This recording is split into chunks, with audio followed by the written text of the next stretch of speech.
조선 후기의 중요한 사건을 중심으로 알아보고 있습니다. 이번이 두 번째 편으로 조선 말기의 격동의 사건인 이모군란, 갑신정변, 동학농민운동, 청일전쟁, 갑오개혁, 을미사변, 아관파천을 중심으로 역사가 전개됩니다. 1882년 조선에서 일어난 큰 사건은 바로 이모군란입니다. 군인들에게 몇 달 동안 월급을 주지 않다가 썩은 쌀과 모래 섞인 곡식을 배급합니다. 분노한 구식 군인들 결국 폭발합니다. 그들은 왕궁을 습격하고 일본 공사관도 공격해 불태웁니다. 당시 실권자였던 민씨 일가도 공격 대상이 됐고요. 조선은 군란을 진압해달라며 청나라의 도움을 요청하고 이때부터 조선 안에 청군이 주둔하게 됩니다.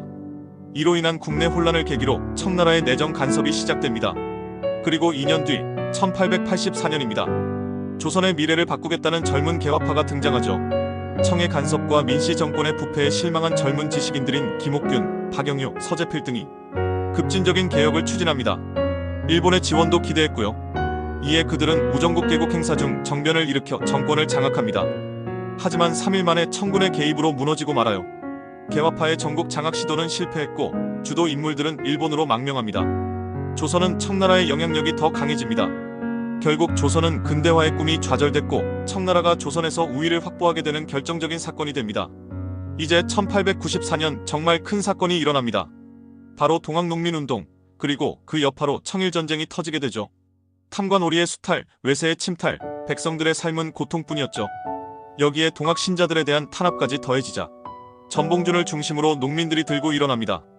고보봉기를 시작으로 전국으로 확대되었고 전주성을 점령하면서 정부는 청의 지원을 요청하게 되며 이걸 핑계삼아 일본도 군대를 파견합니다.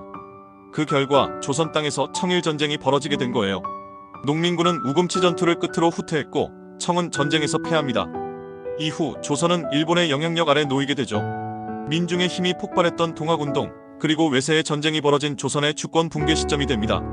같은 해 1894년 갑오개혁이 일어납니다. 동학운동과 청일전쟁 후 일본은 조선의 체제를 통째로 바꾸려 합니다. 일본은 조선을 자신들 손에 쥐기 위해 근대화 개혁을 강제로 추진하죠.